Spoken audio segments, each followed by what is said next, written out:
Welcome to episode 9 of the Perspective podcast. I'm delighted to be rejoined by my co-host Paddy Barclay after he had a wonderful holiday, but he's probably going to be in a more joyous mood now, seeing as his beloved Dundee FC managed to secure promotion. We were going to have a Dundee FC special, which is going to be coming up later in the week, hopefully, with Alan Patello, who's a brilliant writer for the Scotsman, and he also does some work for the wonderful Nutmeg magazine. And we're also going to be trying to get Charlie Adam, Dundee's FC's captain, on the show for that one as well. But Paddy, how are you doing this morning? And congratulations.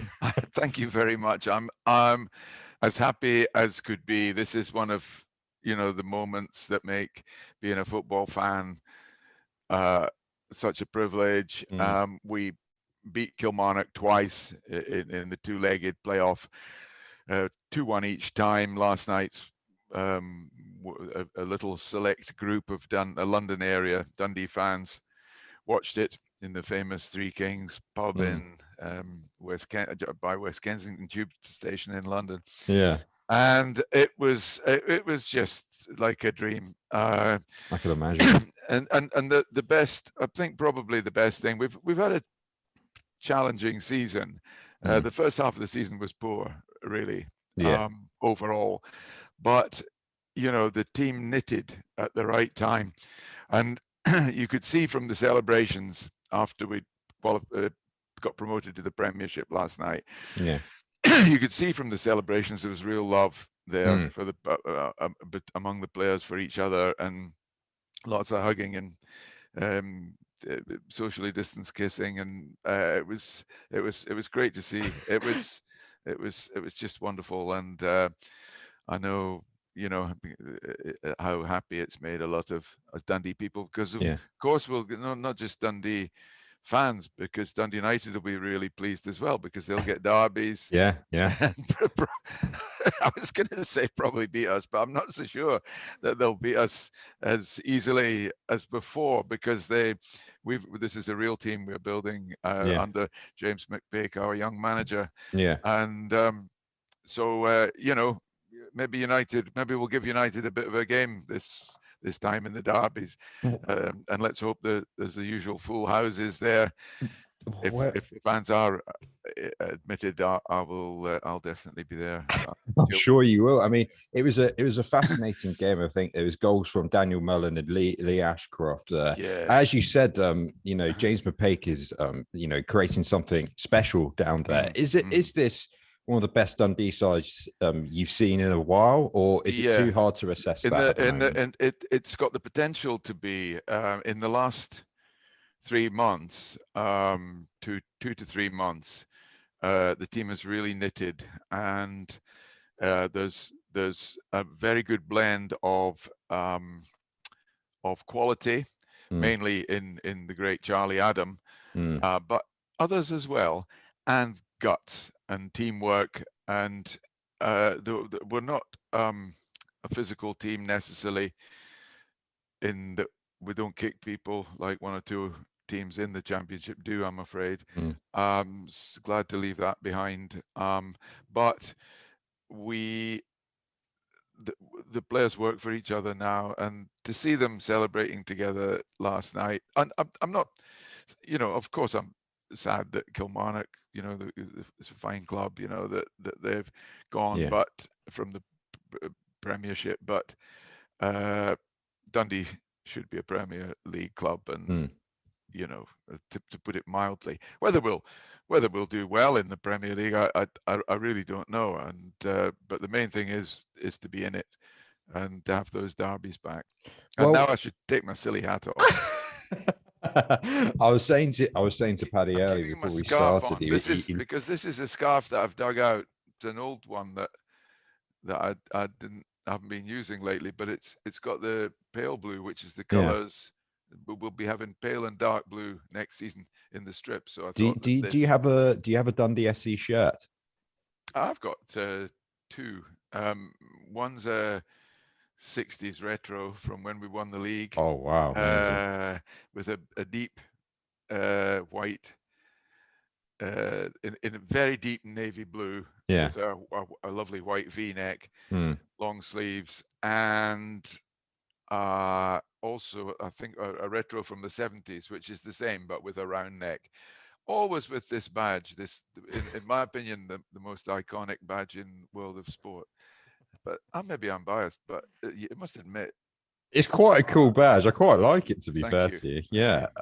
But in terms of where Dundee need to go for next season in terms of aspirations, do you think James McPake would actually get the support he needs from the board itself in terms of strengthening in the summer to kind of create a squad needed to survive? Or do you think there's enough unity within that team to actually do the job? Yeah, well, this is the way I'm feeling, but there's only a limit, especially after COVID, and a club that, is poor. It's always been even when we were successful, we were a selling club. Alan Gilzine was sold after, and Ian Europe were sold to big English clubs immediately after we won the league in the 60s. And so there's never really been a time when we were a dominant club, a muscular club in the financial sense. So it will, put it this way, we're not going to be we're not going to be in for Harry Kane, but I think there will be sensible investment. The board has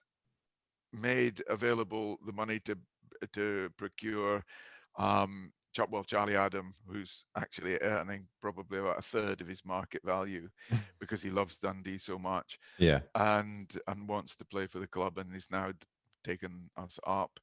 But also not just that, there are a couple of other signings that are good. Paul Mcmullen, who we got on a free transfer. He wouldn't have been cheap wages wise, but by our standards, he came across the road from Tannadice, from Dundee United. Amazingly, they let him go because he's fantastic. I think he's had 12 assists in 14 appearances for us. I mean, that's amazing. Phenomenal. Yeah, it's something like that. Anyway, it's just great. Unfortunately, he didn't score a goal himself, but he's hit a couple of bars, made a couple of bars shudder. Yeah. So he's that's been another statement of intent of the quality.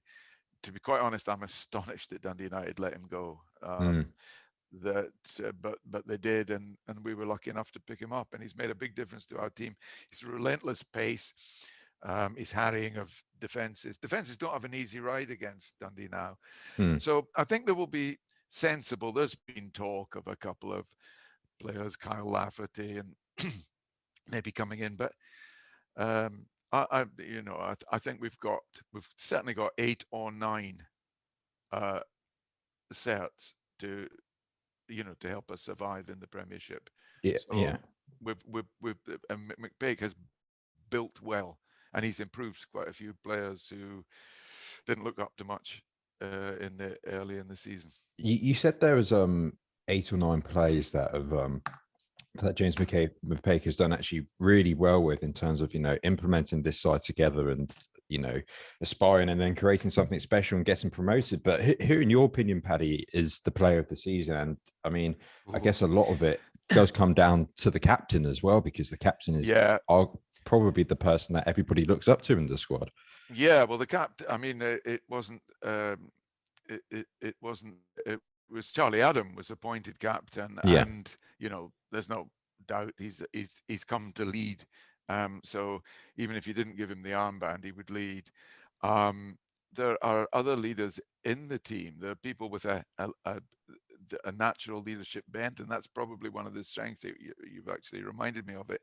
There's the Lee Ashcroft, the centre back, who actually won player of the season, because he scored again last night, as you just mentioned earlier. He's been lethal with headers in the business end of the season.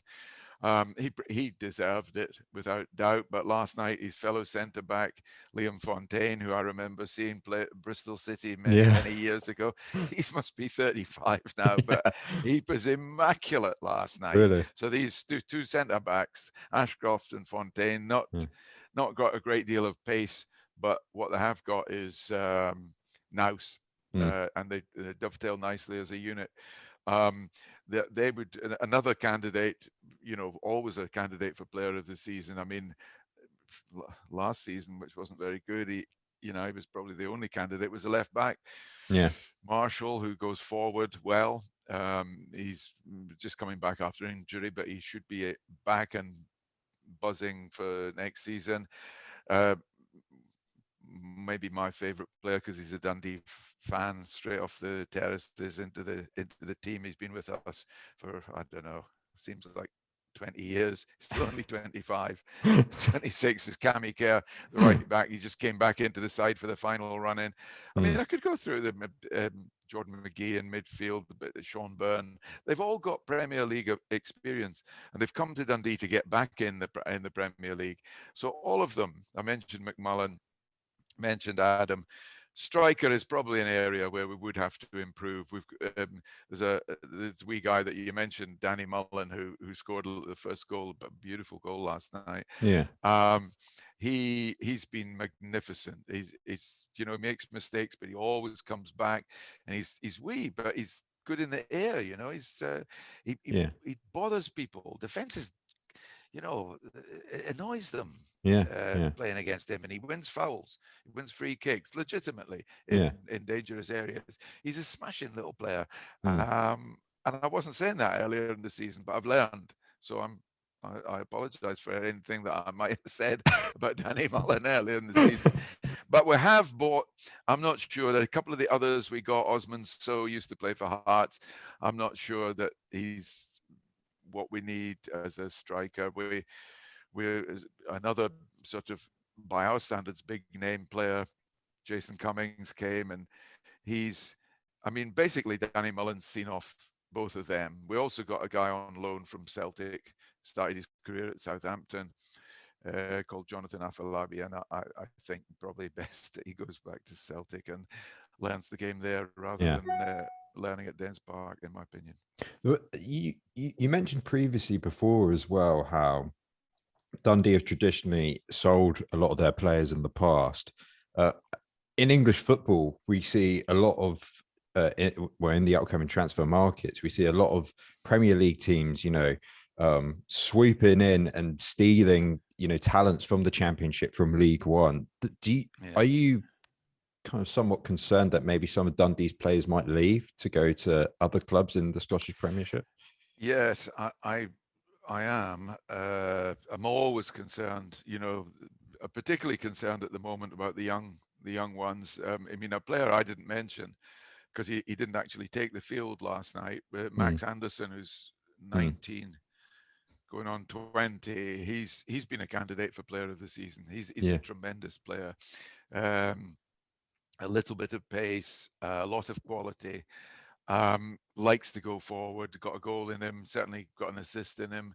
And then our young player of last season, Finley Robertson, who's missed most of this season with injury, he's still only 17, 18, and he will be a player. And I know that, and not just Championship clubs in England, Premier League clubs in England have been looking at him when he was fit. Oh, really? And also we got a left back, Ewan Murray. He's only 16. Oh, wow. He's the young players of big English Premier League clubs have been looking at him. So yes, I'm always worried, and I'm particularly worried that we would lose young ones who might get a game with us next season in the Premier League, but who wouldn't be ready to play at the top level in England, nowhere near. So I want to keep. I'm in love with all of them now, and I want to keep them. I can imagine. It's a constant concern. But I really felt watching those celebrations that they are now committed to having at least one season in the Premier League with Dundee, and to make as good a fist of it as possible. How would you define James McPate's philosophy? Because you've mentioned there how he, a few youngsters, does he give a lot of young players the opportunity to perform? Does he like a balance? Yes, the history of James was that he had a good career, which ended at Dundee through injury. He had spells at Coventry, at Hibs, where I think he won a a cup at Hibs, and he, he's had had a good career as a centre half, but unfortunately it was ended by a knee injury sustained in a derby, and the club played fair with him because he played fair with the club. He'd never given anything less than 100% in his time with Dundee, and so the club waited for, I think, 18 months for his knee to be repaired. He spent a lot of time going to specialists in London and so on. Yeah. But unfortunately, he had to admit defeat. And he then, I'm very, very glad to say, became youth team manager, looking after those players, Max Anderson, Finley Robertson, Ewan Murray, that I'm talking about, and others who've got a future in the game. And so he spent time with them. So he's very fond of these lads, and it gives him special pleasure when he's able to feed them, gently into the first team. So that's a great thing. He buys into frankly, not just the philosophy of the club, but the only philosophy that a club of our size can pursue. I mean, we've got it. I suppose regular fans, our average crowd be 5,000 to 6,000. So we're never really going to be able to hold on to every player that we want. So youth development is vital, not only for business reasons, but also for the contribution to the community reasons. And Dundee does have a good community outreach, or something they'd probably call it. I mean, the way you're speaking about Mapake at the moment, it kind of reminds me of your other beloved team, Fulham FC, with Scott Parker as well, in terms of, being a new and up and coming manager. Do you see Mapake as potentially, having a bright career ahead of him in years to come, or do you think it's too early to assess his manager? It's too early. It's too early to be sure. But his improvement in terms of team building, tactics, and everything has been universally acknowledged, even during this season. He's only 38. He's only been a manager. Oh wow, 2 years. So he's, these are very early days to judge. Probably we won't know for 10 years just how far he can go in the game. But I love his dignity and his humanity, and it's very interesting that when he's always asked at his weekly press conferences, any injuries, are the squad fit? Usual question that journalists ask, and he always he says yes, except for, and he mentions the players who are not fit to train or to play at that particular time, whoever they might be. And he always adds the name of Josh Mulligan. Now, Josh Mulligan's another of the kids, 18 years of age, I think, roughly, something like that. He's made a couple of first-team appearances when he was 16. But he's been out for more or less the whole of this season with, obviously, a long-term injury. Yeah. And although he's not considered, you wouldn't think of him as one of the star players, James McPake always says, and Josh Mulligan, of course, as the top players who are out at the time. Oh, wow. And I think that kind of humanity endears him to people like me, supporters. And I just like McPake as a man, and I think I hope he turns out to be as good a manager as we believe he will be. He sounds like he's got excellent man management skills, touching upon the 18-year-old that mentioned him, even though he's got a long-term injury. And I guess that's contributed to the unity behind your sensational promotional run, and long may it continue for the upcoming season. And hopefully you will strengthen, because I think, I know COVID, we're living in a COVID market at the moment, but from the sounds of it, from how you're describing it, I don't think you need to strengthen too much, because as I said previously, that there seems to be a togetherness involved in Dundee FC, and that they've probably got a good chance of staying up next season. So hopefully it will continue. But next on, we're going to move on to the future of Harry Kane. Have you been keeping up to date with it, Paddy, on your trips abroad? Obviously we're hoping that he gives a hint, to Dundee, come and get me. No, I can't keep talking about Dundee all day. So, yeah, I've been sort of keeping up with Harry Kane, the Harry Kane issue. The last I heard, he wanted to have a serious conversation with Daniel Levy, presumably to see, what's going on. You picked a manager who wasn't right for us, in Jose Mourinho.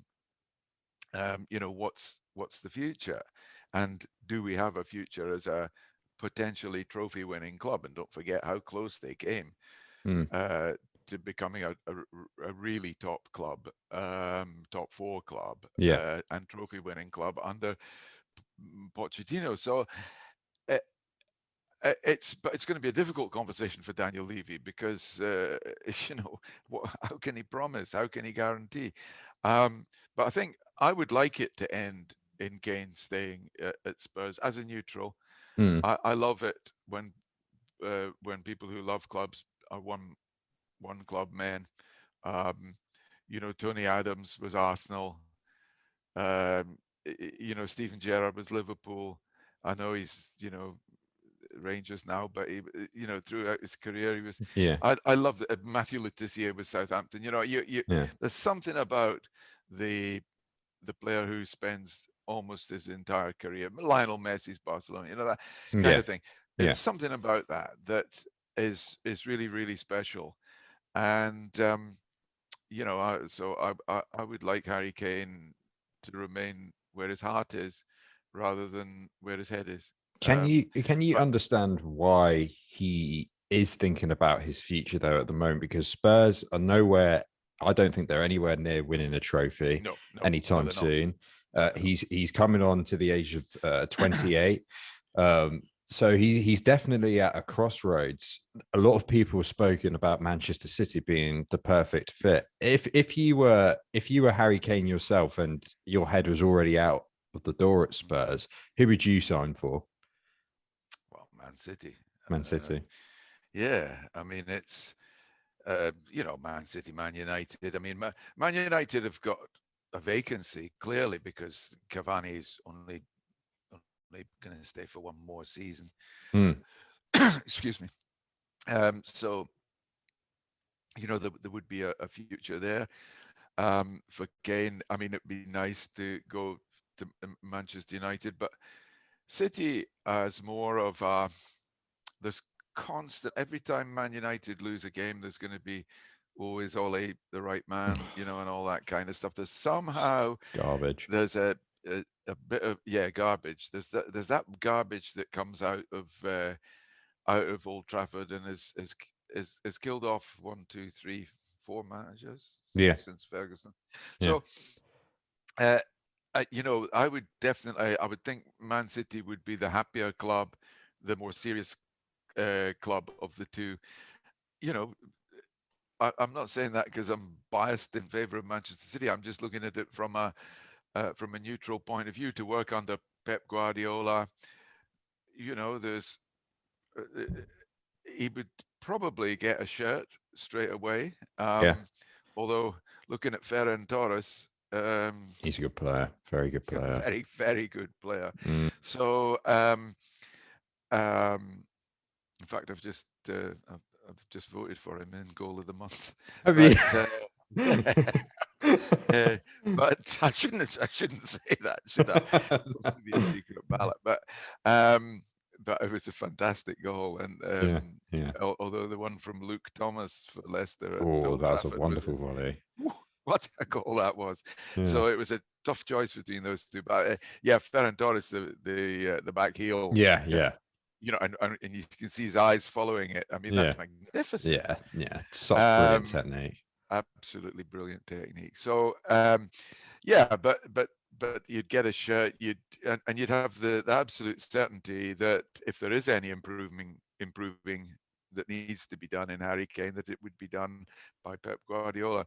The only other possibility, I suppose, would be Liverpool, where he could arguably freshen up by replacing Firmino, as a creative goal scorer, which Harry obviously is. I have a theory about Harry Kane and Manchester United. I know there's a lot of supporters out there that are against signing Harry Kane this season because they feel as if we've got other priority positions such as the right wing, a new centre defensive midfielder, so we get rid of either one of Fred and McTominay, and a centre back.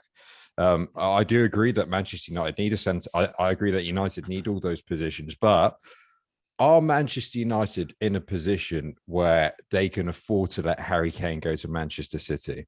Because all this talk about Manchester United wanting to catch up with their rivals and wanting to win the league again, that is the main target. But if Manchester City manage to get Harry Kane on top of all the brilliant talent that they already have, then I think the league's already won for them. And then on top of that, you've got Liverpool, for example, who have had a numerous amount of injuries this season. So they'll be coming back stronger next season. They'll have Van Dijk, they'll have Konate, their knee signing, they'll have Jordan Henderson back as well. So they've got players to come back as well. So it may not be, Harry Kane may not be the priority signing for Manchester United this summer, but I feel as if you can't afford to let that player, as good a quality as Harry Kane, go to Manchester City when they're already when they already have the side that they already do. Especially when all the talk has been about catching Manchester City and trying to win the league title, and also as well on top of that, a lot of people have said United don't need a striker anymore because Edison Cavani has signed a new deal. How many games has Edison Cavani truly played this season? He's been out a lot. He's been out a lot. He's been managed, or he's managed, or injury has managed him. Exactly. So he's not going to last the full season. Anthony Martial, I don't think is as good as Harry Kane. Bye bye.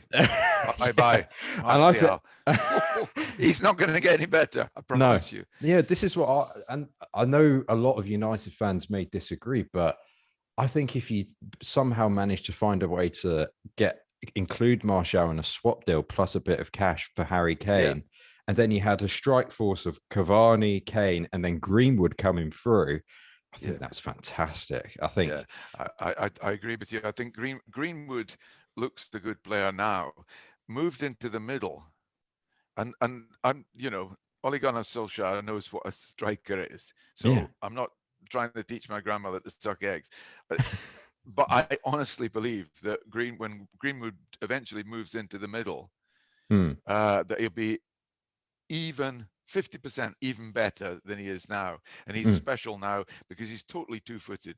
How many totally two-footed players? There are players who can use both feet, but how many are as comfortable with either foot as Mason Greenwood? And it's such a problem for defenders. Normally you look at Martial, you shift him onto his left foot. That's it. He may as well be frying an egg in his He's not a kitchen true for number all the 9, good he's going to be. No, whereas Greenwood's the complete opposite. You show him on his left foot, he'll bang it in with his left foot. Show him on his right foot, he'll bang it in with his right foot. He's a real talent, Mason Greenwood, and when are they going to trust him and give him, metaphorically, the 9 shirt?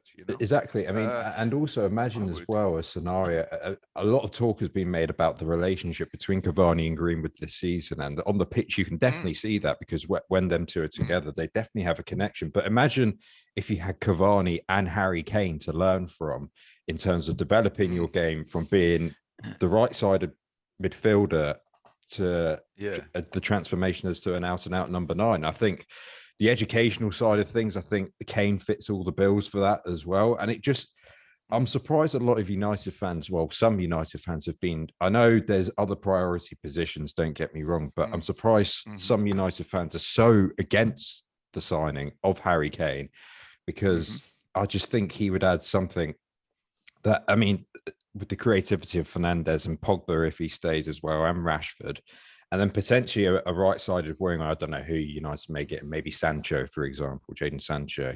I think it's just goals galore. And in terms of... it would be. But you talk about Cavani's fitness record. What about Kane's? Now, he's scored a lot of goals and he's made a lot of goals this season. But there's always a question about his fitness. That would be the only thing. I fully understand and agree with. In an ideal world, the solution to this would be for him to go to Real Madrid, Barcelona, Bayern Munich. But he wants Shearer's record, doesn't he? What? He wants Shearer's record, the Premier League record. Yeah, he does, but he doesn't want to be playing. He doesn't want to break it with a hat-trick against Spurs, does he? I mean, footballers aren't that cynical. So, the ideal thing would be for. Personally, I would like to see him replace Lewandowski at Bayern, because I think Bayern are the only club that could afford him. I mean, but Real Madrid and Barcelona are skint, or should be. Given that they've got overdrafts bigger than mine or yours. Yeah. And I don't see any other. I would like to know if Bayern would be interested in him, but they might think, well, Lewandowski's not broken, so let's not fix him. So that means that in reality, European football is English football now, almost. Yeah. It's almost becoming that way. Yeah. And it's desperately worrying for those of us who believe in the international dimension of football. But yeah, to go back to Harry Kane, that in effect means that he's going to have to be breaking the record by scoring goals against Spurs. And is that good? I don't think so. I do partially agree with you in the sense that I do like seeing a man at one club in terms of becoming the legend and the folklore. And with Harry Kane, I think if he does have a thing to think about in the sense that if he did stay at Spurs, he'd probably become their record goal scorer as well. Yeah. But I think a lot of it, as you've said, Paddy, earlier, a lot of it weighs on Daniel Levy and what he does in the summer, because this is arguably, I think, his biggest summer as Spurs chairman since he's been at the club. He's got to get a new manager in. There's a serious amount of rebuilding that has to go on there. And if Kane leaves, who's to say that other players won't follow, such as Heung-min Son, for example, Dele Alli, for example. So, yes, I think I don't see Spurs anywhere near a trophy, but a lot of it weighs heavily on what sort of manager they do get in. I don't know, to be honest with you, I don't know many managers out there at the moment that screams Premier League title or winners medals. Allegri was one, but I think he's going to go to Real Madrid if Zidane leaves. Tottenham, I think, need someone in the mold of a Pochettino, like what they had before. You were talking in an earlier episode about Nagelsmann. Yeah. I think he's going to Bayern Munich, I think. But if they did get him, I mean, if they did have him or if he was attainable before he went to Bayern, then I thought he would have been the perfect fit. But someone like a Ralph Hasenhüttl from Southampton, or I don't know, Eddie Howe. I thought he'd done a terrific job at Bournemouth before he got sacked, considering he's going to Celtic though, isn't he? Yeah. So yeah, maybe Hasenhüttl, maybe I'm trying to think, maybe someone from abroad. Ten Hag, I know he's just signed at Ajax, but there's not many managers out there, I think, for Spurs at the moment. Not at the moment. So I don't know. Not that wouldn't be a gamble. No. Yeah, exactly. So it as you say, a very, very thorny situation facing Levy, but to give him due credit, in the last few years, the Pochettino era and the completion of the stadium, a truly world-class stadium. Yeah. Arguably the best stadium in the world, has at least created a background in which Spurs have the equipment to be where Harry Kane would wish them to be. Yeah. But as you say, the other decisions that are made this summer will be crucial to, are they going to be a quite good club with a world-class stadium, or a world-class club with a world-class stadium?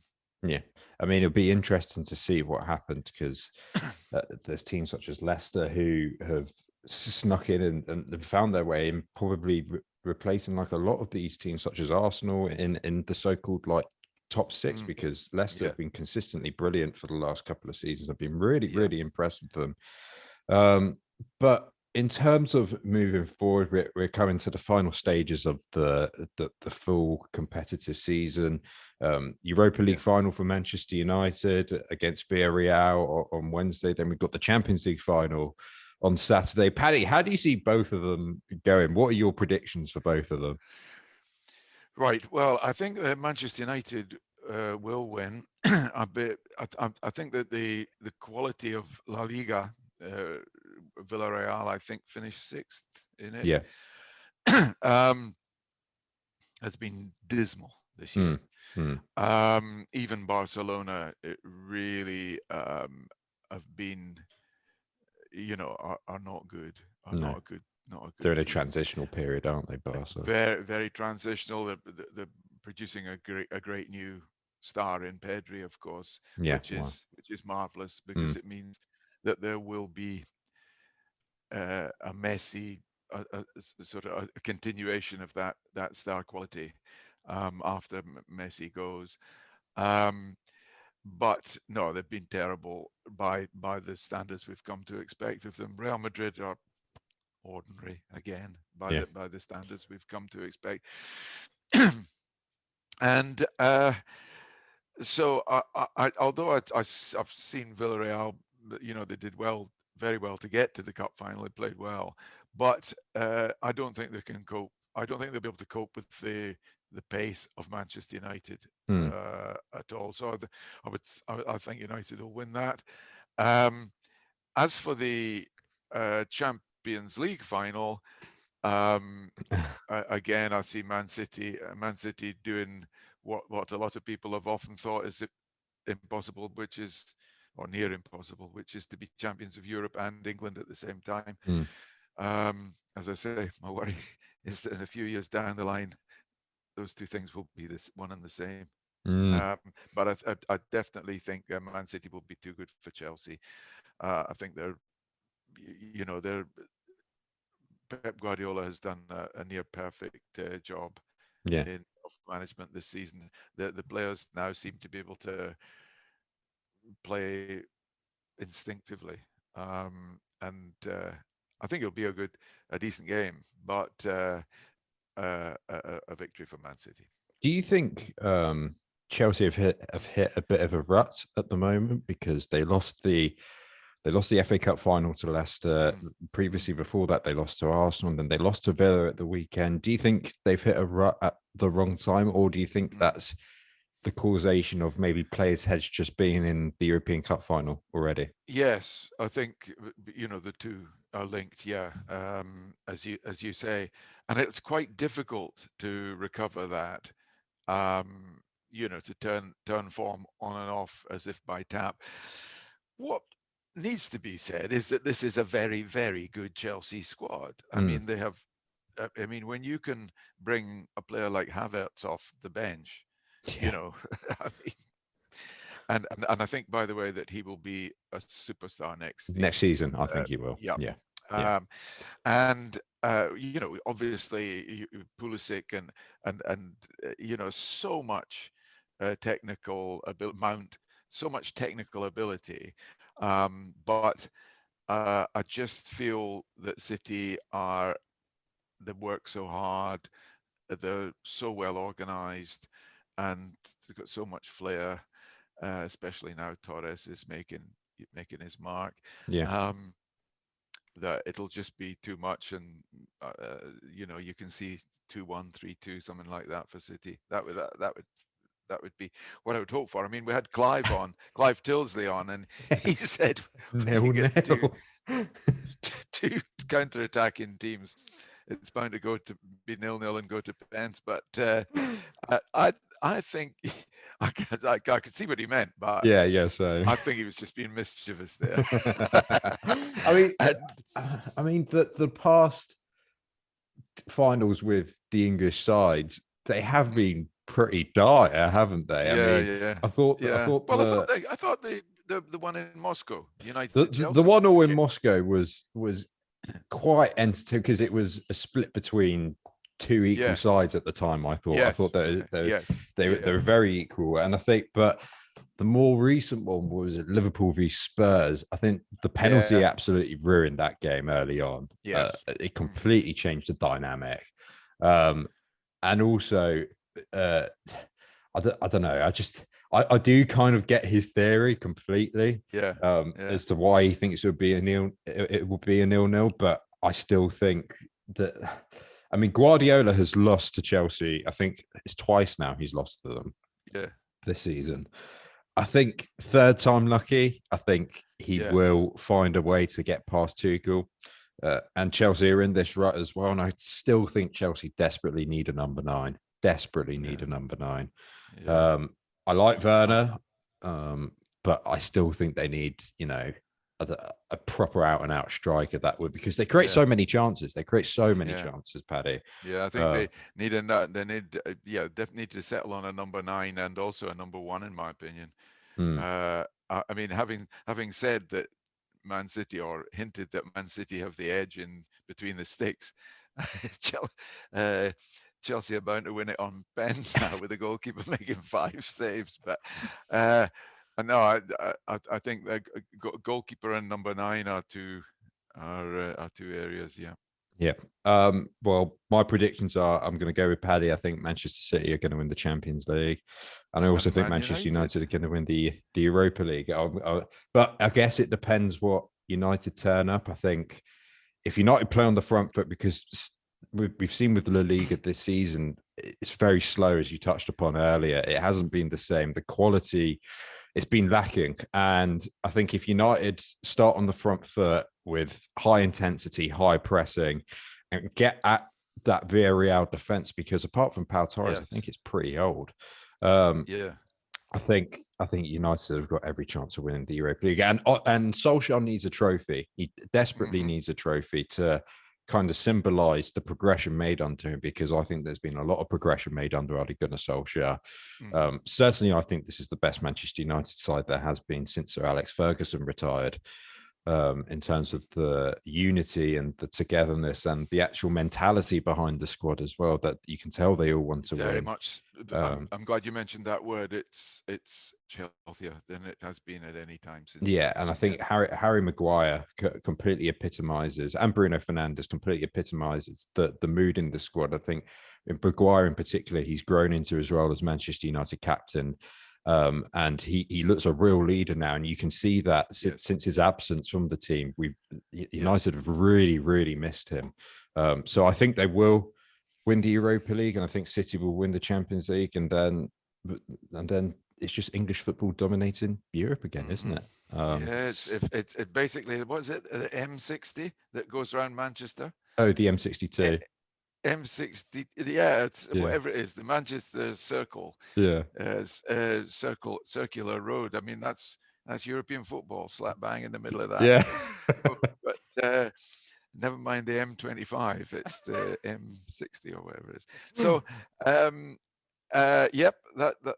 that's the way I see it too. So, but I would like to just finish with what, in my opinion, has been. I hesitate to use the word story, because this is not fiction. But when Charlie Adam went to Dundee on, as I say, a much lower wage, he was following his heart. We talk about the heart in footballers, and in the context of Harry Kane, whose heart is probably a little torn at the moment. And Charlie Adam followed his heart and went to Dundee, and for next to nothing, because he loves the club and was brought up with it.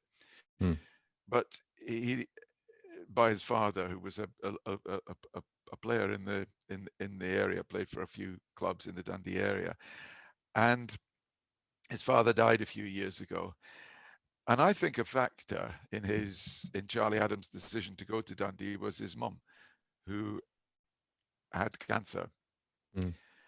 And a few months after he resettled in Dundee, his mum died.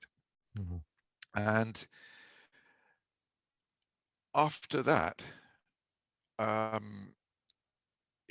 Charlie got COVID, and naturally it knocked his form. Well, he couldn't play for a while, and then he was just out of sorts. And for all we know, he could still be suffering some after effects of COVID. And yet last night, as we speak, he led Dundee back to the Premier League. And I think his parents would be so proud. Wherever they are, they must be so proud of him. And 100%. We certainly are. Every Dundee supporter is very, very proud of Charlie Adam. And, we use the word hero quite a lot in a metaphorical footballing context. But I think in cases like this, it really does apply. So thank you to Charlie Adam. No, and I think, as you said, that I think that's the story behind. Not a story. It's obviously horrible what happened, but I think that everything that's happened to Charlie and the fact that he's managed to do this, considering all the outside aspects, is just a true credit to his character. And he's a hero, and long may it continue with Dundee. But thank you, everybody, to listening to episode 9 of The Perspective. It's been a wonderful few minutes with me and Paddy. Make sure you like, share, subscribe, and follow The Perspective on all streaming platforms, and we will see you for the next one. Cheers.